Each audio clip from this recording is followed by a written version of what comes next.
오늘 하나님의 말씀은 에베소서 6장 1절에서 3절까지입니다. 에베소서 6장 1절부터 3절까지 우리 한 목소리로 같이 읽겠습니다. 1절부터 3절까지 우리 같이 읽겠습니다. 시작. 자녀들아, 너희 부모를 주 안에서 순종하라. 이것이 옳으니라. 내 아버지와 어머니를 공경하라. 이것이 약속 있는 첫 계명이니 이는 내가 잘되고 땅에서 장수하리라. 아멘. 오늘 말씀의 제목은 가족의 축복입니다. 가족의 축복. 크리스천 가정생활 시리즈로 네 번째 같이 생각해 보는데요. 오늘은 특별히 가족이 받은 축복이 무엇인가, 이 가정의 축복이 무엇인지를 생각해 보려고 합니다. 여러분, 아마도 부모님과 어렸을 적 찍은 사진이 거의 다 있으실 겁니다. 없으신 분도 있겠지만은 그 사진을 꺼내서 볼 때, 옛날 그 빛바랜 사진들, 오래된 그 사진을 볼 때 부모님의 그 젊은 모습, 어머니와 아버지의 그 젊은 모습을 볼 때 어떤 생각이 드는가? 오늘 한번 집에 가셔서 한번 찾아보셨으면 좋겠어요. 김진호라는 노래 잘하는 청년이 있습니다. 이 청년이 돌아가신 아버지와 그리고 늙으신 어머니를 생각하며 한 노래가 있습니다. 오늘 좀 이 노래를 먼저 한번 좀 듣고 아버지에 대해서 그리고 자기 어머니에 대해서 이 청년이 뭐라고 말하는가, 그리고 가족 사진을 보며 어떻게 노래하고 싶은지, 그리고 무엇을 노래하고 있는지 한번 좀 생각해 보도록 하겠습니다. 동영상 틀어주세요.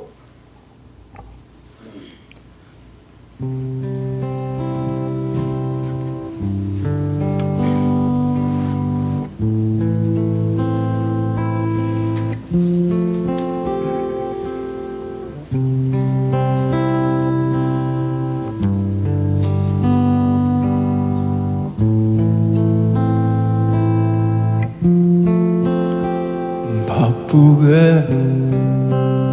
살아온 당신의 젊음의 의미를 더해줄 아이가 생기고 그날에 찍었던 가족 사진 속에 설레는 웃음은 빛바래 가지만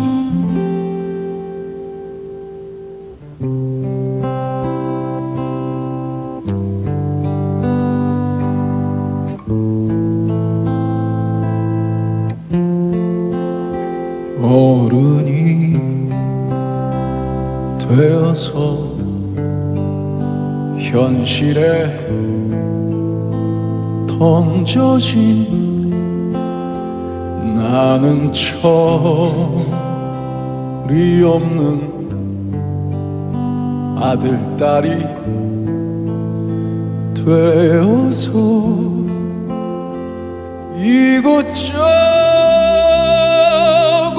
이곳저곳에서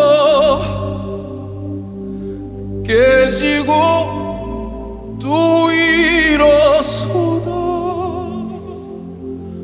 외로운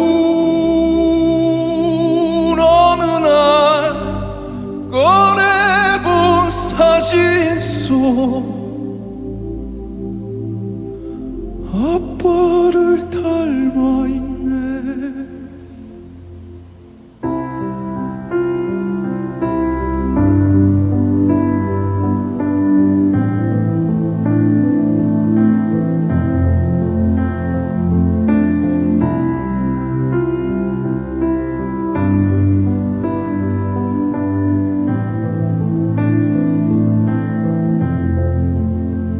내 젊음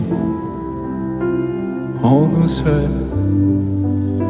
기울어 갈 때쯤 그제야 보이는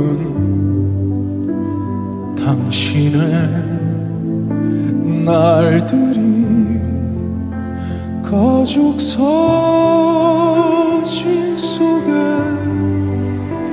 미소 띤 젊은 우리 엄마, 꽃 피던 시절은 나에게 다시 돌아와서 나를 꽃 피우기 위해 걸음이 되어버렸던 흘린 그 시간들을 내가 깨끗이 모아서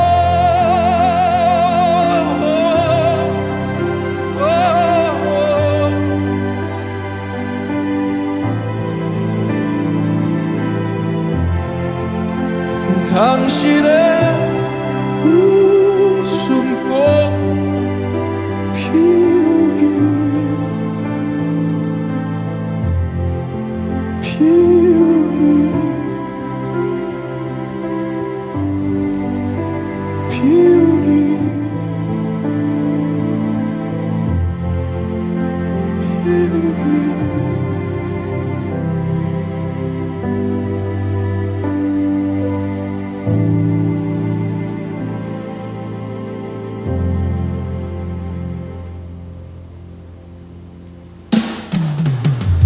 나를 꽃 피우기 위해 걸음이 되어버렸던 흘린 그 시간들은 내가 깨끗이 모아서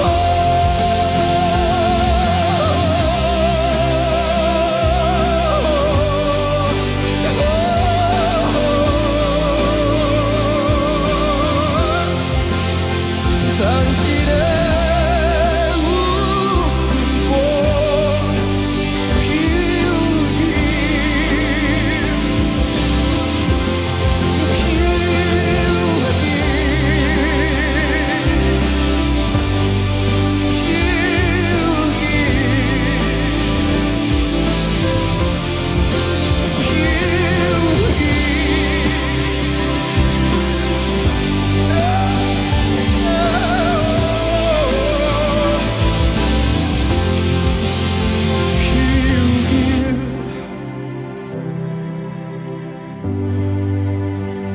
피우기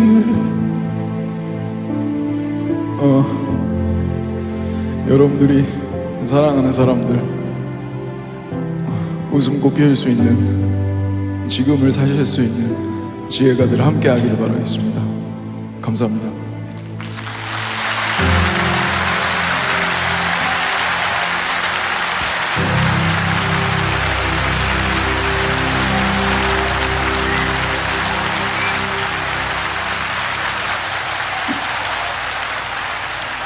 이 청년은 부모님들의 얼굴에 웃음꽃이 피도록 하고 싶다고 노래합니다.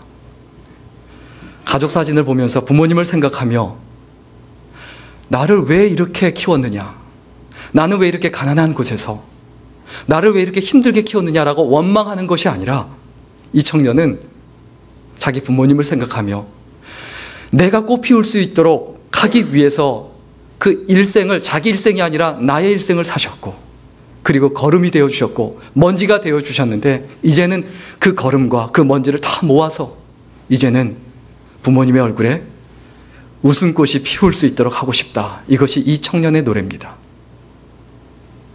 우리 예수 믿는 사람들은 우리 가정을 생각할 때, 부모님을 생각할 때 우리의 마음속에, 우리의 가슴 속에 무엇을 소원해야 할까요? 어떻게 노래해야 될까요? 앨범을 보며, 가족 사진을 보며, 그리고 이 어버이 주일에 내가 부모님을 생각할 때 어떠한 자세와 태도를 가지는 것이 크리스천다운 것인가, 하나님께서 기뻐하시는 것인가, 마음 깊이 생각해 봐야 합니다.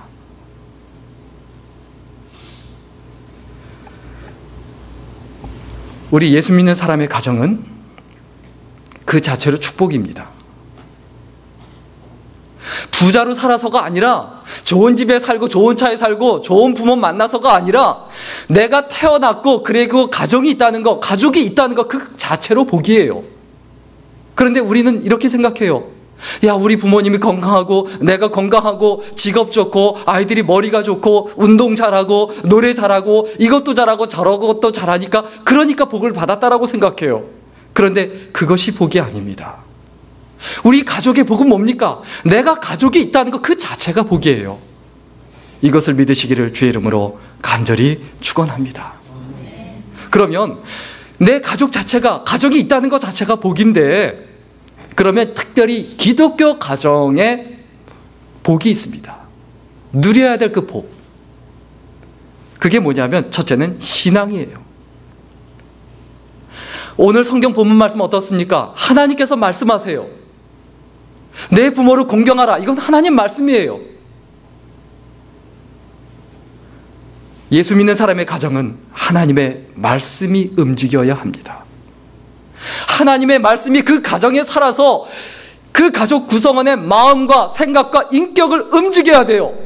그런데 어떤 가정은 분노가 움직입니다. 자기 욕심이 움직입니다. 자기가 싫은 것과 좋은 것이 움직입니다. 하나님 말씀이 살아 역사하고 움직이는 것이 아니라 자기 욕심이 움직여서 자기 가족들에게, 남도 아니고 자기 가족들에게 상처를 주고 가슴 아프게 하고 마음 아프게 하고 그 집을 떠나고 싶게 만드는 것, 그게 우리들의 모습 아닙니까? 돈이 움직이는 가정이 있습니다. 돈 때문에 자기 부모가 어떻게 되든지 말든지, 자기 자녀가 어떻게 되든지 말든지, 내 남편이, 내 아내가 어떻게 되든지 말든지 버려둔다. 하나님께서 축복하신 그 가정이 가정답지 못하게 되는 거죠. 또 어떤 가정은, 야, 내가 내 아내하고 30년 살아서 지겨워 죽겠어. 그게 지겨운 겁니까? 복입니까? 어떤 가정은 짜증이 움직여요. 아우, 짜증나. 당신 얼굴만 봐도 짜증나. 그렇게 생각하면 하나님께서 우리 얼굴 보면 얼마나 짜증나시겠습니까? 그러면 내가 다른 사람 보면 짜증나면 상대방은 날 보고 짜증이 안 날까요? 웃는 얼굴에 침 못 뱉습니다. 그런데 인상 쓰고 그냥 짜증 부리고 말도 그냥 툭툭 던지고 곱게 안 하고, 그 가정이 행복할래야 행복할 수가 없죠.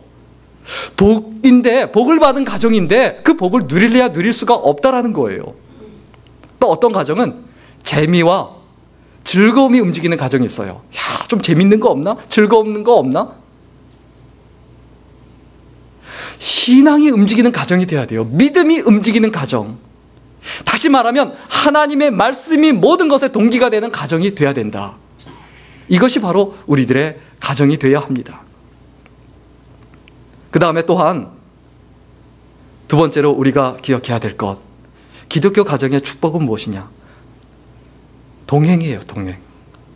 함께 있을 수 있는 것, 같이 있을 수 있는 것. 내가 사랑하는 사람, 그리고 사랑해야만 하는 사람과 같이 있을 수 있게 됐다라는 것. 우리 가족은 하나님이 만나게 하셨고 하나님이 태어나게 하셨어요. 내가 선택한 게 아니에요. 여러분, 아들, 딸 선택하셨어요? 선택하셨다면 죄악이죠. 낙태수술을 통해서 선택하셨다. 죄악이죠. 아들이 되었든 딸이 되었든 하나님께서 나에게 주신 것이고, 하나님께서 나에게 주셔서 뭐라고 말씀하십니까? 함께 있어라. 이 세상에 얼마나 많은 남자와 여자가 있습니까? 하필 그런데 내 아내와 내 남편을 만나고 내 부모님을 만나게 하고 이 가정이 이루어지게 한 것, 이것이 축복이에요. 내가 같이 있을 수 있다는 것. 우리는 남의 부모님과 같이 있을 수 없어요. 내 부모님과 내 자녀들과 같이 있을 수 있는 것이, 그것이 정상입니다. 몸은 좀 떨어져 있을 수도 있어요. 그러나 마음에 담고 마음에 품고 늘 살아갈 수 있는 것, 나에게 부모님이 계신다. 그리고 돌아가셨다면 나에게 이런 부모님이 계셨다. 그리고 내가 그 부모님을 얼굴조차 보지 못했다 할지라도 그래도 내가 부모님이 계셨기 때문에 이 땅에 존재하고 태어나고 내가 살아간다. 마음에 품고 살아갈 수 있는 거죠. 기독교 가정의 축복은 뭐라고요? 동행입니다. 함께 있을 수 있는 것. 하나님께서 우리에게 뭐라고 말씀하십니까? 내가 너를 절대로 버리지 않고 떠나지 않겠다. 요한복음 14장 18절에 보면 내가 너희를 고아와 같이 버려두지 아니하고 너희에게로 오리라. 내가 너희를 버려두지 아니하고 너희에게로 오리라. 내가 너희를 버리지 않는다. 내가 정말 너를 떠나지 않는다라고 하나님께서 말씀하셨듯 너희들도 서로를 버리지 말아라. 서로를 떠나지 말아라. 지나간 날들은 어떻게 됐든 생각하지 마시고요. 지금이 중요하고 앞으로가 중요해요. 내가 지금까지 부모님께 불효했다면, 신경 쓰지 않았다면 이제부터 어떻게 해야 합니까? 하나님께서 맺어주신, 이루어주신 그 가정을, 그리고 그 부모님을 내가 신경 쓰지 않는다. 이건 예수 믿는 사람다운 자세와 삶의 모습이 절대로 아니죠.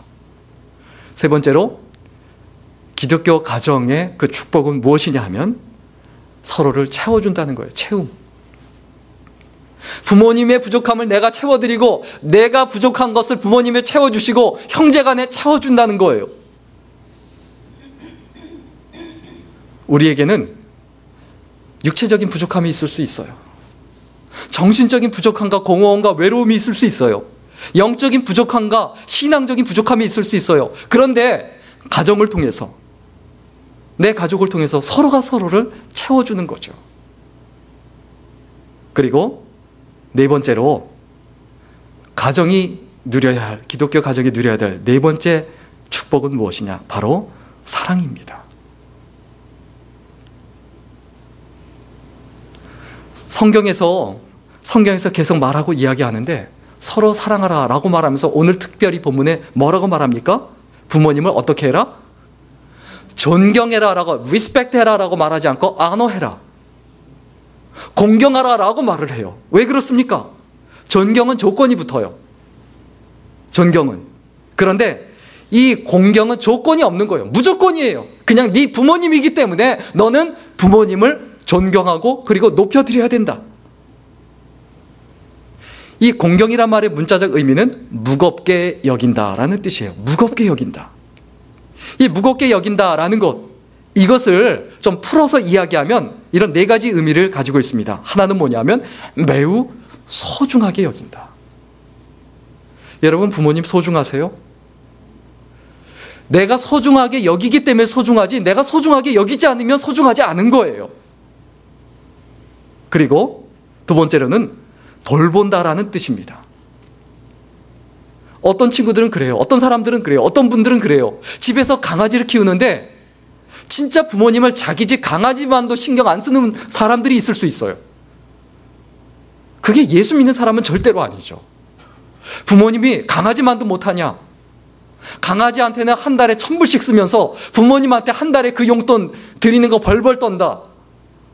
이거 심각하게 문제가 있는 거죠. 또 세 번째로, 공경이란 말에는 어떤 의미가 담겨 있냐면 깊이 존중한다는 거예요. 마음 깊이. 그리고 네 번째로, 이 공경이란 말에는 순종한다라는 의미가 담겨 있습니다. 순종한다. 부모님의 말씀에 주 안에서 순종하라. 근데 순종도 주 안에서 순종하죠. 주 안에서 순종해야 되는데 부모님이 야, 교회 나가지 마. 아, 순종하지 말라고 했지. 교회 나가지 말아야 되지. 말도 안 되는 얘기죠. 그러니까 여기서 조건이 붙어 있는 거죠. 어떻게 순종해라? 주 안에서 순종해라. 오늘 메시지를 준비하면서, 오늘 성경 본문을 묵상하면서 부모님을 사랑해야 하는 9가지 이유를 생각해 봤어요. 부모님을 사랑해야만 하는 9가지 이유. 그랬더니 페이스북에 그 한 사이트, 굉장히 큰 클럽이 있어요. 근데 거기에서 요 글을 좀 선택을 해서 저렇게 그림으로 멋있게 만들어줬습니다. 그래서 뭐 다른 글씨만 올리는 것보단 저거 그대로 활용하는 게 좋겠다고 해서 이렇게 가지고 왔는데요. 파워포인트를 보시면요, 부모님을 사랑해야 하는 9가지 이유 중에 첫 번째 뭐냐면, 부모님을 사랑하는 것은 우리들의 책임이며 의무이기 때문입니다. 부모님을 사랑하는 건 뭐라고요? 우리의 책임이고 그리고 우리의 의무예요. 이것은 감정의 문제가 아니에요. 이것은 옳고 그름의 문제예요. 내가 부모님을 사랑하는 것은, 야, 내가 부모님 생각하면 설레요, 떨려, 너무 좋아, 그래서 사랑해, 이거 아니에요. 부모님을 생각하면 오히려 싫고 때로는 짜증이 나고 잔소리가 귀찮고 내가 힘들게 살아왔던 인생 그게 떠오른다 할지라도 그래도 부모님을 사랑해야 합니다. 왜냐하면 부모님을 사랑하는 것은 에로스입니까? 아니지 않습니까? 의무입니다. 책임입니다. 정의입니다. 오늘 성경 본문에 약속이 있는 첫 계명이라고 되어 있습니다. 내 부모를 공경하라. 이것은 뭐라고요? 약속이 있는 첫 계명이니 10계명 중에 1계명부터 4계명까지 있어요. 이것은 하나님에 대한 계명이에요. 그리고 첫 번째 사람에 대한 계명이 6가지가 나오는데 그 중에 첫 번째 계명이 뭡니까? 내 부모를 어떻게 해라? 공경해라. 이것을 뭐라고 표현하고 있습니까? 약속이 있는 첫 번째 계명이다. 여긴 2가지 의미가 있어요. 하나는 뭐냐면 가장 중요한 계명이라는 거예요. 가장 중요한 계명. 그리고 또 한 가지 의미가 있습니다. 그건 뭐냐면 약속이 있는 첫 번째 계명이라는 것은 축복의 조건이라는 거예요. 그래서 부모님을 공경하면 네가 어떻게 된다고요? 땅에서 잘 되고 장수한다. 땅에서 잘 되고 장수한다. 부모님을 잘 공경하면 이 땅에서 잘 될 뿐만이 아니라 어떻게 된다고요? 오래 산다, 조금 산다? 오래 산다, 장수한다. 무슨 얘기입니까? 부모님을 공경할 줄 모르면 이 땅에 살 가치조차 없다는 존재라는 거예요.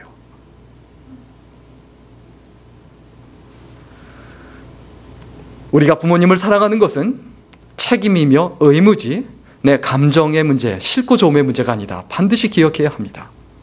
2번째로 우리가 부모님을 사랑해야 하는 이유는 뭐냐면 인간관계의 기본이에요. 자기를 낳아주고 길러줄 부모님도 제대로 대하지 못하면서 내가 친구를 사랑하고 배우자를 사랑한다, 교우들을 사랑한다, 성도를 사랑한다, 하나님 사랑한다, 눈에 보이는 부모님도 사랑하지 못하면서 하나님을 사랑한다. 사실 앞뒤가 안 맞는 얘기예요. 부모님이 어떤 분이든 간에 우리는 사랑해야 합니다. 그리고 부모님께 효도하고 부모님을 사랑하는 모습을 보면 아, 인간 기본 됨됨이가 돼 있구나. 이걸 볼 수 있는 거예요. 3번째로 부모님을 사랑해야 될 이유는 뭐냐면 우리를 존재하게 하셨기 때문입니다.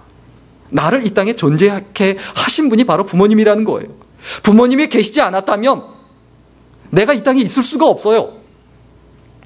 내가 아무리 이 세상살이가 힘들어도 그래도 살아본 것이 조차 못해본 것보다는 훨씬 낫습니다. 율곡 이희 선생이 이런 말을 했습니다.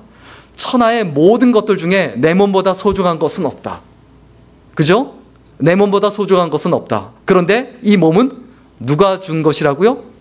부모님이 주신 것이다. 부모님이 주신 것이다.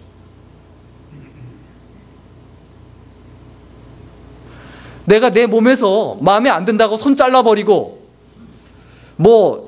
다리 마음에 안 들면 다리 잘라버리고 그러면 뭐가 됩니까? 손이 없고 팔이 없고 다리가 없다. 우리는 부모님을 내 마음대로 잘라버릴 수 없습니다. 우리가 하나님 앞에 늘 기억해야 합니다. 우리의 인생에서 나를 존재케 하신 분은 부모님이다. 부모님이 계시지 않았다면 내가 존재 자체 할 수 없었다는 것을 기억해야 합니다. 4번째로 부모님을 사랑해야 하는 이유는 뭐냐면 우리의 인생에서 부모님의 사랑보다 더 큰 사랑은 없습니다.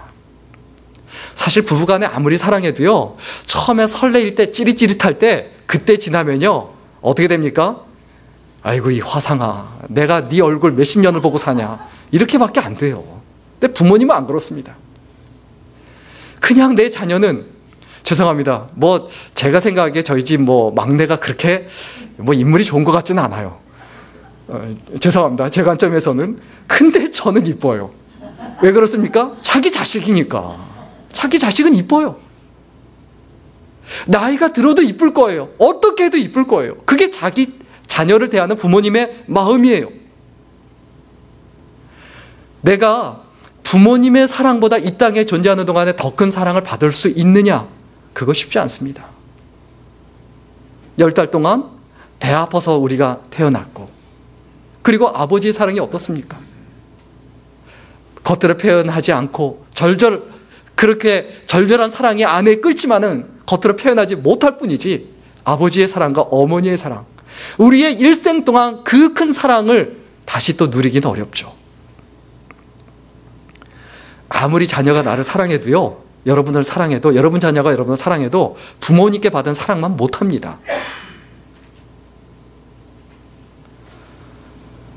그리고 다섯 번째로, 부모님은 항상 같은 자리에 계십니다. 내가 잘하든 잘못하든. 잘못하면 호적에서 파버린다. 그 얘기는 뭡니까? 내가 널 진짜 사랑하는데 너 그렇게 살면 안 된다. 그렇게 살면 네 인생 망치는 것이고, 네가 네 인생 스스로를 완전히 망가뜨리는 것이다. 그러니까 그렇게 되기를 나는 원하지 않는다. 내가 너를 사랑한다는 음성인지 진짜 호적에서 파버리겠다. 그런 의미는 아니죠. 우리 부모님은 늘 우리를 응원하며 항상 같은 자리에 계십니다. 그리고 여섯 번째로, 우리가 부모님을 사랑해야 될 이유가 뭡니까? 우리 부모님께 자식은 우리들밖에 없기 때문입니다. 그런데 우리가 이렇게 생각할 수 있죠. 아니요, 우리 형도 있고 내 동생도 있는데요, 둘째 아들은 하나예요. 셋째 아들은 하나예요. 부모님은 생각하기를 나한테 여러 자식이 있다 이렇게 생각하지 않아요. 한 명 다 귀하고 다 소중하고 다 내 자식이에요.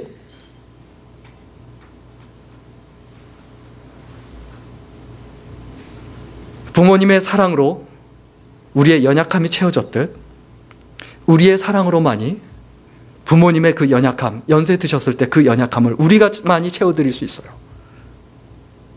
우리가 부모님을 사랑하지 않는다면 누가 우리 부모님을 사랑합니까? 우리가 부모님을 모시지 않고 효도하지 않으면 누가 합니까? 우리는 부모님에게 유일한 자녀다라는 것 잊어버리지 말아야 합니다.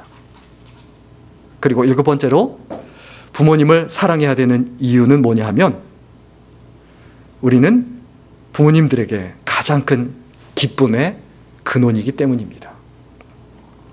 참 부모님 희한하세요. 제가 한국에 80 중반이 넘은 노모가 계시는데 용돈 한번 못 보내드려요. 그런데 그냥 어머니께 전화만 드려도 너무너무 전화해줘서 고맙다, 전화 한 통화를 그렇게 고마워하세요. 너무 죄송하고 미안한 거예요. 모시지 못하는 거, 용돈 못 드리는 것도 죄송한데 그냥 전화 한 통화만 드려도 고맙다. 그리고 나서 전화 끊을 때 또 그러세요. 전화해줘서 고마워. 그게 부모님이에요. 부모님은 우리를 너무 사랑하시기 때문에 내가 조금만 하더라도 그냥 마음에 기쁘고 즐거운 거예요. 얼굴 잠깐 보더라도, 인상 쓰는 얼굴이라도 잠깐 와서 보면 그걸로 부모님은 좋아하시는 거예요. 아무리 다른 분들이 여러 번, 10번, 20번, 골백번 찾아가는 것보다 자기가 배 아파 낳은 자식이, 자기가 기른 자식이 한 번이라도 잠깐 가서 뵙고 전화 한 통화 드리는 거, 그것을 훨씬 기뻐하고 좋아하시는 게 부모님이에요. 따라서 나의 작은 마음 씀씀이, 이거 하나만으로도 부모님은 정말 기뻐하고 행복해 하신다는 것, 이것을 절대로 잊어버리지 말아야 합니다. 그 다음에 여덟 번째로, 우리가 부모님을 사랑해야 되는 이유는 뭐냐면, 내가 부모님을 사랑하는 것은 그냥 힘들고 억지로 하고 의무고 이게 아니에요. 그건 뭐냐면 세상을 내가 밝히고 있는 거예요. 부모님께 효도하는 모습 보면 아름다워요. 멋있어요. 근데 나는 그냥 살아가는 게 아니에요. 내가 세상을 그냥 부모님께 효도함으로 세상을 따뜻하고 아름답게 만들어가고 있는 거고, 내가 다른 사람들에게 이 땅에서 소중한 사람이라는 것을 증명하는 행위예요. 여러분, 부모님을 사랑하는 것은 이 땅에서 행해야 될 가장 큰 선행 중에 하나다. 옳은 일이고 바른 일 중에 하나다. 세상을 아름답고 따뜻하게 만들어가는 일이다. 이것을 잊지 마시기를 주의 이름으로 간절히 축원합니다. 그리고 한 가지 더, 아홉 번째로 중요한 이유가 있습니다. 부모님과 함께 할 수 없는 날이 곧 찾아오기 때문입니다. 부모님들이 언제까지 우리를 기다려주시지 않아요. 저도 아버지가 일찍 돌아가셨지만 지금도 후회해요. 아버지한테 사랑한다라는 말을 한 번도 못 해봤어요. 아버지하고 허가 한 번을 못 해봤어요.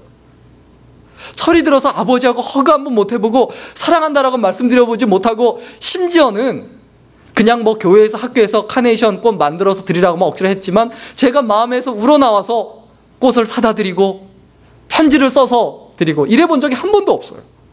지금 너무나 후회되는 거예요. 부모님은 언제까지나 우리를 기다려주시진 않습니다. 부모님이 자녀를 생각하는 마음은 사실 너무너무 애절하고 절절해요. 시집가는 딸에게 쓰는 그 편지가 있습니다. 시집가는 딸에게. 그 엄마의 마음이고 아빠의 마음이에요. 딸한테 어떤 말을 해줄까? 옛날에 생각하며, 야, 너 시집가면 시부모님한테 잘하고 남편 잘 섬기고, 요즘 그럴 줄 알죠.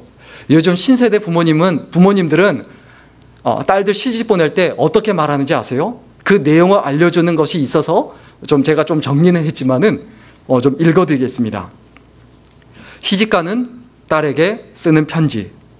아가야, 갔다가 남자가 아니다 싶으면 빨리 돌아와야 한다. 남자는 지금 아니면 나중에도 아니다. 나이 먹는다고, 아이 낳는다고 철들고 달라지지 않는다. 갔다가 아니면 하루라도 빨리 와야 한다. 친정부모 체면 같은 거 생각하지 마라. 남의 말은 3일이다. 엄마는 누구네 딸 이혼했다는 손가락질 하나 안 부끄럽다. 갔다가 아니면 빨리 돌아와라. 엄마가 언제든지 기다리마. 아가야, 시댁에 가서 음식할 때 소금을 팍팍 넣어라. 너는 친정에서 그것도 안 가르쳤냐는 말 엄마는 신경 안 쓴다. 우리 친정 엄마가 안 가르쳐 줬다고 하거라. 사람은 한 번 잘하면 더 잘하기를 바라는 법이다. 처음부터 잘하려고 애쓰다 보면 더 잘해야 한다. 9번 잘하는 사람이 한 번 잘못하면 욕을 먹는 법이다. 시댁에 칭찬받으려 노력하지 마라. 욕은 엄마가 먹으마.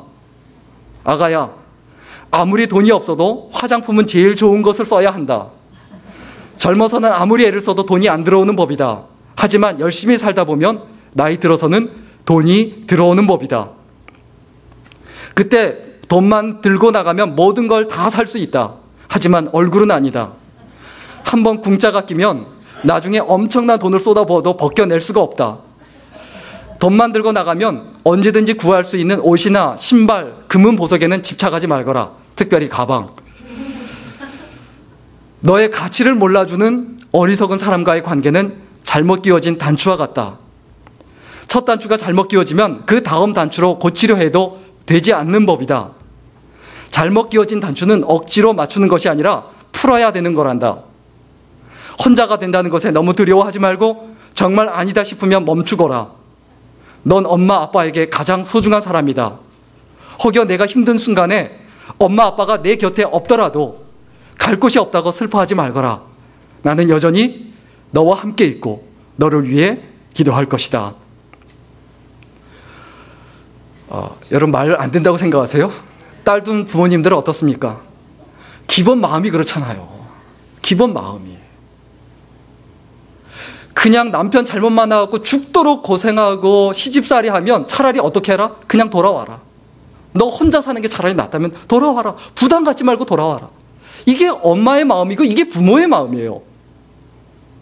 이 정도로 자녀를 사랑하고 아끼고 그렇게 해서 키우고 죽을 때까지 그 마음을 품고 살아가시는 것이 우리들의 부모님입니다.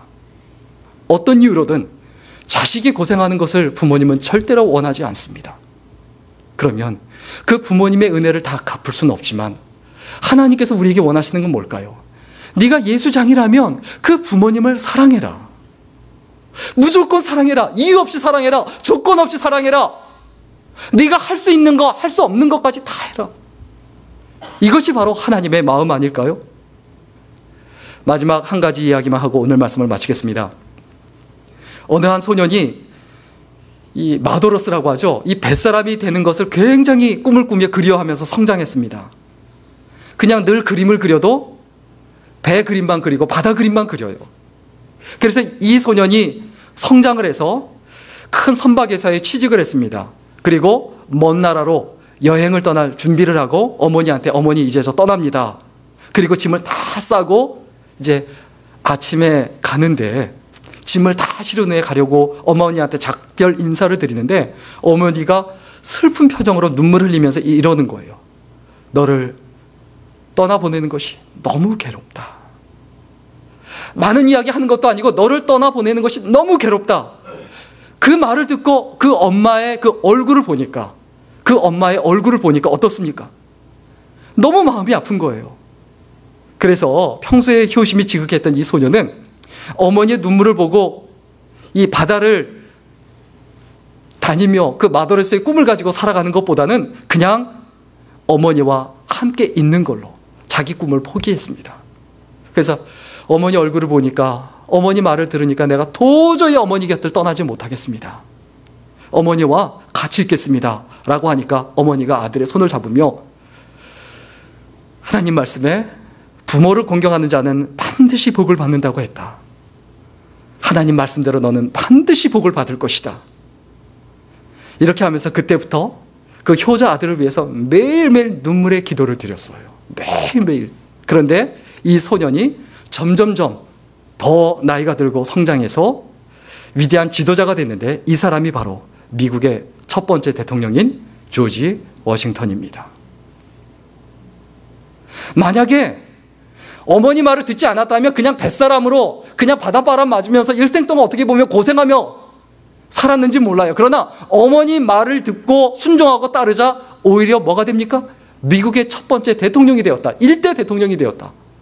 조지 워싱턴 모르는 사람이 어디 있습니까? 부모로부터 기도의 지원을 받는 자녀는 반드시 하나님께 복을 받습니다. 이것을 믿으시기를 주의 이름으로 간절히 축원합니다. 부모님이 돌아가셔도 부모님이 하신 기도는 절대로 사라지지 않습니다. 부모가 자녀를 위하여 기도하는데 기도하는 자의 자식이 어떻게 망합니까? 절대로 망할 수 없습니다. 여러분, 내 기도가, 자녀를 위한 내 기도가 그 어떤 기도보다 강력하고 그 기도는 절대 헛되지 않고 절대로 사라지지 않는다. 특별히 매일 하나님 앞에 내 자녀를 위해서 하는 그 기도 절대로 헛되지 않는다. 이것을 믿으시기를 주의 이름으로 간절히 축원합니다. 오늘 말씀 정리하고 마치겠습니다. 가족은 이 땅에서 살아가는 우리들에게 주신 하나님의 축복입니다. 가족은 뭐라고요? 하나님의 축복이다. 그 자체로 축복이에요. 다른 거 따지지 마세요. 계산하지 마세요. 남편과 아내 그 자체로 축복이고, 부모님 그 자체로 축복이고, 자녀 그 자체로 축복이에요. 그러면 그 복을 누리려면 어떻게 해야 될까요? 하나님 말씀대로 사십시오. 무엇대로 살아가라고요? 하나님 말씀대로, 내가 시키는 대로, 내 감정이 시키는 대로, 내 욕심이 시키는 대로 꽁해 갖고 살아가지 말고 넓은 마음으로 하나님 말씀 붙잡고 살아가면 저절로 넓어져요. 하나님 말씀 붙잡고 살아가라는 거예요. 그리고 그 복을 누리려면 어떻게 해야 될까요? 늘 함께 하십시오.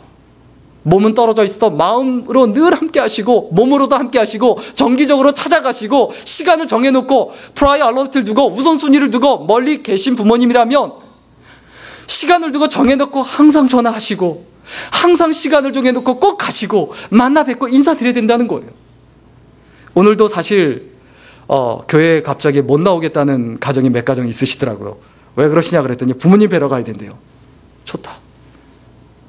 하나님께서도 기뻐하실 것이다.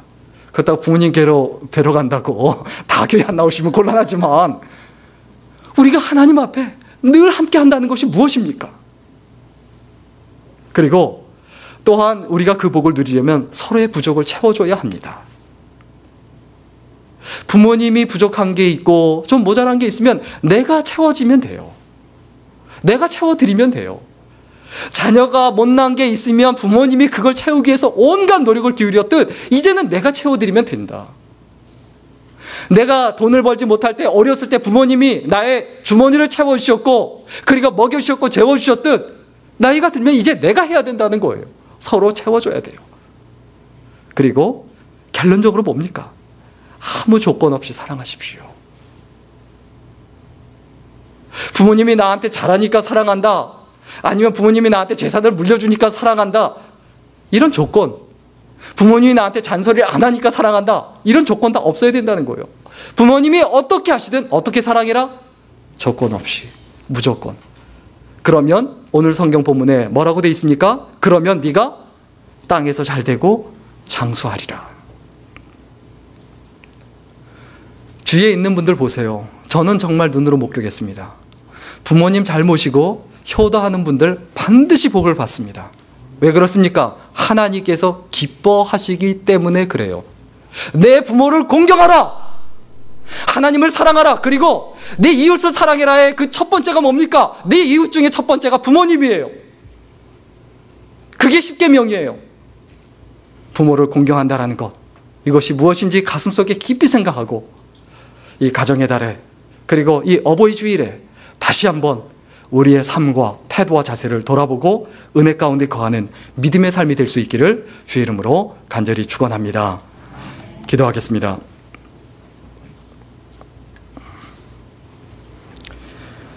살아계신 하나님,